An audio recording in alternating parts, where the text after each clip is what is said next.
विरोधी एकजुट होउछंदी मु काई देखि पारुनी विरोधी एकजुट होउछंदी राज्य रे विरोधी कहले जोड़िए दल गोटे होची बिजु जनता दल आ गोटे होची कांग्रेस आउ जो विरोधी दल गुडी को रहिछंदी सेमानकर सेभली प्रभाव नाही माने प्रभाव नाही कौन सी निर्वाचन मंडल रे सेभली शक्ति नाही कौन सेभली तांकर गोटे सांगठनिक पुनर्विन्यास भी नाही सांगठनिक स्तर रे सेभली दमदार नेता भी नाहंती जहाँ आम चर्चा करिया बीजेडी और कांग्रेस को नहीं बीजेडी कांग्रेस एकाठी नाहंती बरं मु भाबुची आजिया दिन रे माने बीजेपी विरोध रे विरोधी लड़िया अपेक्षा बीजेडी कांग्रेस एबे परस्पर भितर टक्कर दउछन जे किए आगामी दिन रे राज्य रे प्रमुख विरोधी दल हबो ए गणितटा को समस्त ओपनली कहू नाहंती किंतु आपन को जोडी छोटिया उदाहरण देले जानि परिबे गोटे राज्यसभा निर्वाचन प्रक्रिया आरंभ होई नाही भक्त दास कहीदेले आमे गोटे प्रार्थी देबू अरे कांग्रेस जदि प्रार्थी देव विजु जनता दल समर्थन करिवो कि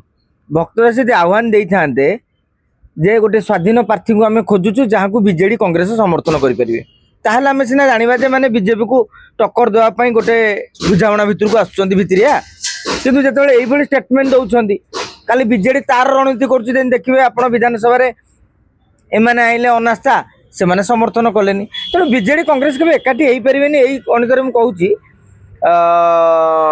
कांग्रेस को हरैया विजु जनता दल जन्म होता भविष्य में कौन हम अलग कथा कि बर्तमान सुधा नवीन बाबू आभिमुख्य एभली किसी स्पष्ट होना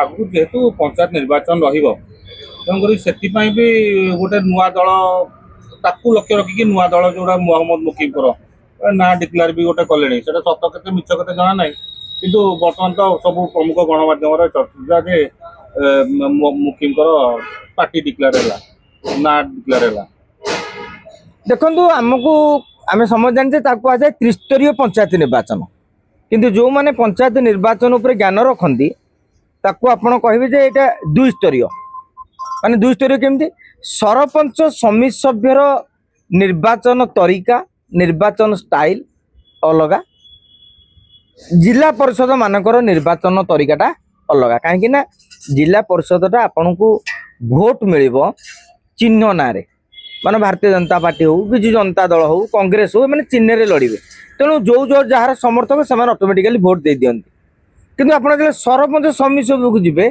सेटले चिन्ह नुहे मन धन माने जदि से लोकप्रिय थो पंचायत रे भोट पाइबो से अधिका टंका खर्च करि परिबो ताले भोट पाइबो जिला परिषद सहित यहाँ सामान नुहे जिला परिषद हुए तो आप देखिए गोटे दलीय दृष्टि अधिका भोट पाई पारती किंतु पंचायत समर्थन टी कहार अधिका रही बहुत बड़ निर्भर करे पंचायत स्तर में कौन हुए मनकर बर्तमान भारतीय जनता पार्टी शासन में अच्छी तो भारतीय जनता पार्टी को हरैया बिजु जनता दल कांग्रेस ए कर्मी मान गोटे भितरिया बुझाणा करते जोटा कि आगामी निर्वाचन में आपण मैंने देखिए और सबुठ बड़ कथा हूँ भारतीय जनता पार्टी सरकार को आसी चिन्ह जो माने लोके पद्म फूल को भोट देइछंती किंतु पंचायत रे जाए बीजेपी रो से भलिया सांगठनिक स्तर रे मजबूत नाहंती आजिका दिन रे भारतीय जनता पार्टी रो नुआ नेता पुराना नेता जोटा को आपण कहउछंती मिश्रण हेतिवा नेता जो माने अन्य दल रु आछंती एवं आउ जो माने 15-20 वर्ष धरि कि दल पई संघर्ष करूछंती ए नुआ नेता पुराना नेता के मध्य रे गोटे बीजेपी रे विवाद आरंभ होइछ ए विवाद रे आपण देखिबे 24 जो 27 पंचायत निर्वाचन रे चारोटा प्रतिफलन देखा पाइबे एवं आगुरी जो बीजेडी भितर लड़ईटा होता एथर से कमिज कहीं भारतीय जनता पार्टी सरकार को पलि आसला तेणु तेमे जदि एकाठी न रहिबो तम पंचायत रे तम जगह आउ गोटे बीजेपी नहीं जीवो आउ किसी जगह देखिए बीजेडी लोक बीजेपी की पलैबे कहीं टिकेट पंचायत रे जीति पारे गोटे इक्वेशन जो गोटे मिलन घटो से समीकरण टी आपड़ देखिए मे जून बेल ठारू गोटे पंचायत निर्वाचन समीकरण नुआ आरंभ हम एबे आपण से समीकरण आरंभ है ना जदि आम पंचायत निर्वाचन देखा यह गोटे बड़ मायना रखिबो मोहन सरकार और मनमोहन सामल कहीं नेतृत्व में गोटे बड़ निर्वाचन जोटा साधारण निर्वाचन पूर्व सेमिफाइनाल बोली कहुए सेटा लड़ब जो मोहन मनमोहन पतिआरा केते आगे केते बढ़ी सरपंच समिति सभ्य ब्लॉक को भाया दखल कर पंचायत ब्लॉक जाए तापरे अनेक राजनीतिक समीकरण निर्भर कर जो नकली भोटर बा कि जो माने टिकेट में लड़ुंट से जो तालिका भी हो ଏ ସବୁ ଉପରେ ଗୋଟେ ଏସ୍ଆଇଆର୍ ଇଏ ହବ ନାଇଁ ନାଇଁ ଓଡ଼ିଶାରେ ଏସ୍ଆଇଆର୍ ହେବା ପାଇଁ ଅଲରେଡ଼ି ନିର୍ବାଚନ କମିଶନ କହିସାରିଲେଣି। ସେ ପ୍ରକ୍ରିୟା ସବୁ ରାଜ୍ୟରେ ହେଉଛି ମାନେ ଓଡ଼ିଶାର ହବ। ଓଡ଼ିଶା ତ ଭାରତ ବାହାରେ ନୁହେଁ। ଏସ୍ଆଇଆର୍ ହବ ବିଶେଷ କରିକି ଯେଉଁ ନକଲି ଭୋଟର ଯାହା ଟାର୍ଗେଟ୍ କରାହେଉଛି ଯେଉଁ ବାଂଲାଦେଶୀ ମାନେ ଅନୁପ୍ରବେଶକାରୀ ମାନେ ଅଛନ୍ତି ସେମାନଙ୍କୁ ହଟାଇବା ପାଇଁ ଏବଂ କିଛି କିଛି ଲୋକଙ୍କର 3-4ଟି ସ୍ଥାନରେ ମଧ୍ୟ ତାଙ୍କର ଭୋଟର କାର୍ଡ଼ ଭୋଟର ଆଇଡି ଗଡ଼ୁଛି। ଅନେକ ଜାଗା ଦେଖିବେ ମୃତକଙ୍କ ନାଁ ବି ଗଡ଼ୁଛି ଯାହାଫଳରେ ଆପଣ ଦେଖିବେ ଭୋଟ ଦାନ କଲାବେଳେ ମାନେ ଲୁଚା ଛପାରି ବି ଲୋକ ଯେଉଁଟା କହୁଛନ୍ତି ଭୋଟ ଚୋରି ବି ହେଇଯାଉଛି। ତେଣୁ ଅନେକ ଜିନିଷ ରହିଛି। ଏସ୍ଆଇଆର୍ ହେଲା ପରେ ସବୁ ରାଜ୍ୟରେ ଭୋଟର ସଂଖ୍ୟା କମିଛି। ଓଡ଼ିଶାରେ ମଧ୍ୟ ଭୋଟର ସଂଖ୍ୟା କମିବ ଏବଂ ଏବେ ତ ଜାତି ଜନଗଣନା ଆରମ୍ଭ ହେଇଛି ତ ସେଇଥିରୁ କ'ଣ ଧରା ପଡ଼ିଯିବନି? ଦେଖନ୍ତୁ ଜନଗଣନା ଗୋଟେ ଅଲଗା ଜିନିଷ ଏବଂ ନିର୍ବାଚନ ମାନେ ଭୋଟର କାର୍ଡ଼ ଗୋଟେ ଅଲଗା ଜିନିଷ। ମାନେ ଦୁଇଟି ଯାକର ଉଦ୍ଦେଶ୍ୟ ଅଲଗା, ଲକ୍ଷ୍ୟ ବି ଅଲଗା। ଆପଣଙ୍କର ପଞ୍ଚାୟତ ନିର୍ବାଚନ ବେଳକୁ ଜନଗଣନା ଚାଲିଥିବ କିନ୍ତୁ ଆପଣ ଭୋଟର ତାଲିକାଟି ଠିକ୍ ଭାବରେ ନ କଲେ ମତଦାନଟା କେମିତି ହେବ? ଆପଣ ତ ଅପେକ୍ଷା କରିବେନି ଯେ ଜନଗଣନା ସରୁ ଆମେ ଭୋଟର ରୋଲଟା ପ୍ରସ୍ତୁତ କରିବା। ଜନଗଣନା ବେଳେ ତ ଜଣା ପଡ଼ିଯିବ ଇଏ ଭାରତୀୟ ନାଗରିକ କି ନୁହଁ କି ଇଏ ବାଂଲାଦେଶୀ କି କ'ଣ ଏସବୁ କ'ଣ ଜଣା ପଡ଼ିବନି? ଦେଖନ୍ତୁ ତାଲିକା ଆପଣ ଯେତେବେଳେ ଜନଗଣନା କରନ୍ତି ଆପଣ ଯେଉଁ ଗାଁକୁ ଯିବେ ଯେଉଁଠି ସର୍ଭେ ହେଉଛି ଆପଣ ଆଜି ଏଠି ନଥିବେ କି ଆପଣଙ୍କ ଘରେ ଗୋଟେ ତଥ୍ୟ ଭୁଲ ଭଟକା ଦେଇଥିବେ। ଜନଗଣନାରେ ଜଣଙ୍କ ନାଁଟା ସାମିଲ ହେଇଯାଇଛି ବୋଲି ସେଇଟା ବୈଧାନିକ ନୁହେଁ। ଆପଣ ଯେତେବେଳେ କାର୍ଡ଼ ଦେଖାଉଛନ୍ତି କୌଣସି ଆଇଡି ପ୍ରୁଫ୍ କାର୍ଡ଼ ମାଗୁଛନ୍ତି ଆପଣ ଆଧାରଟା ଦେଉଛନ୍ତି ନଚେତ ଭୋଟର ଆଇଡିଟା ବି ଦେଉଛନ୍ତି କିନ୍ତୁ ଜନଗଣନାରେ ମୋ ନାଁ ଅଛି ବୋଲି କହିଲେ ହେବନି। କାରଣ ସେଇଟା ମଧ୍ୟ ବାଇ ମିଷ୍ଟେକଲି ଯେଉଁ ଟିଚର ମାନେ କି ଯେଉଁମାନେ କରୁଛନ୍ତି ସେମାନେ ମଧ୍ୟ ୟୁଏଲ୍ବିରେ ମଧ୍ୟ ଏଣ୍ଟ୍ରି ହେଇଯିବ। ତେଣୁ ଏଇ ଜିନିଷ ସମ୍ପୂର୍ଣ୍ଣ ଅଲଗା, ସେ ଜିନିଷ ସମ୍ପୂର୍ଣ୍ଣ ଅଲଗା। ତାହେଲେ ଏସ୍ଆଇଆର୍ଟା ମାନେ ପ୍ରସ୍ତୁତ ହେଇସାରିଥିବ ଇଏ 27 ବେଳକୁ ନିଶ୍ଚିତ ଭାବରେ। ଏଇ ବର୍ଷ ତ ଦେଖନ୍ତୁ ବର୍ତ୍ତମାନ ପ୍ରଥମ ଫେଜ୍ରେ ଆପଣ ଦେଖିବେ ତାମିଲନାଡ଼ୁ, କେରଳ, ପଶ୍ଚିମବଙ୍ଗ, ଆସାମ ଯେଉଁ ରାଜ୍ୟରେ ଏଇ ବର୍ଷ ସବୁ ନିର୍ବାଚନ ଅଛି ସେ ରାଜ୍ୟରେ ଫୁଲ୍ ସ୍ପିଡ଼୍ରେ ଆରମ୍ଭ ହୋଇଯାଇଛି।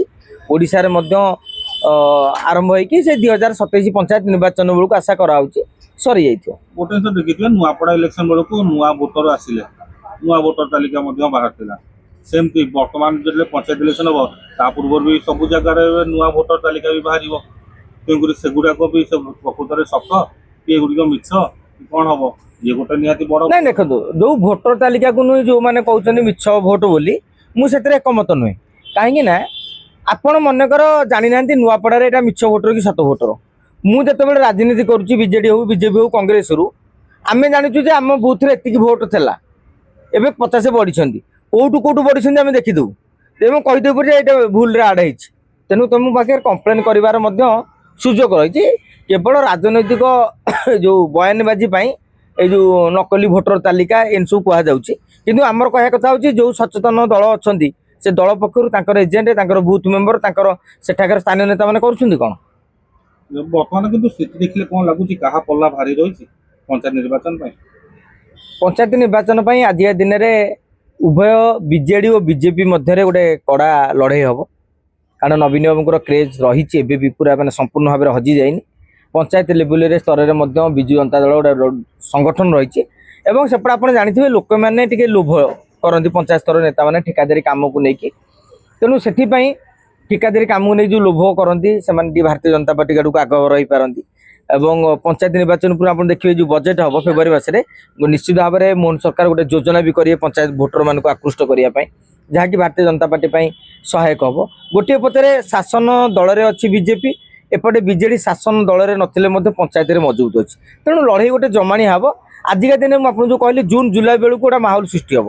ଏବେଠାରୁ କହିହେବନି କିଏ ଆଗରେ ଅଛି କିଏ ପଛରେ ଅଛି। କଂଗ୍ରେସ ଭକ୍ତ ଦାସଙ୍କର ସଂଗଠନ ଆଉ ଦ୍ୱିତୀୟ ନମ୍ବର ଦେଖନ୍ତୁ ପଞ୍ଚାୟତ ଇଲେକ୍ସନ ପାଇଁ ଆପଣଙ୍କ ପାଖରେ ପ୍ରବଳ ଟଙ୍କା ରହିଥିବା ଦରକାର। ଆପଣ ଦେଖିବେ ପଞ୍ଚାୟତ ନିର୍ବାଚନ ମାନଙ୍କୁ ଜାତୀୟ ଦଳ ପକ୍ଷରୁ ସେମିତି ଟଙ୍କା ଆସେ ନାହିଁ। ତେଣୁ ଏବଂ 32ଟା ନିର୍ବାଚନ ମଣ୍ଡଳୀରେ ଆଜିକା ଦିନରେ କଂଗ୍ରେସର ଶକ୍ତି ରହିଛି। ପାଖାପାଖି ଶତାଧିକ ନିର୍ବାଚନ ମଣ୍ଡଳୀରେ ତାଙ୍କର ମାନେ ଯେଉଁ କହନ୍ତି ଆମର ଅମାନତ ନାହିଁ ଯେଉଁଠି ମାନେ ପଞ୍ଚାୟତ ଗୋଟିକୁ 40-50 ଖଣ୍ଡେ ଭୋଟ ରହିଛି।